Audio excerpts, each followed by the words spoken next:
We don't want an old car with a story, we want a car with a history. Grew up here in Orange County, where I think a lot of kids would go to football games or baseball games with their dad.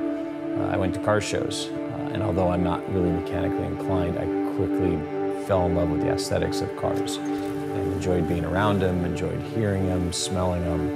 It is a 24-hour-a-day obsession. My first real automotive experience in a Porsche was in a 914. I think for a lot of people in the US, the 914 was kind of the gateway drug of Porsches.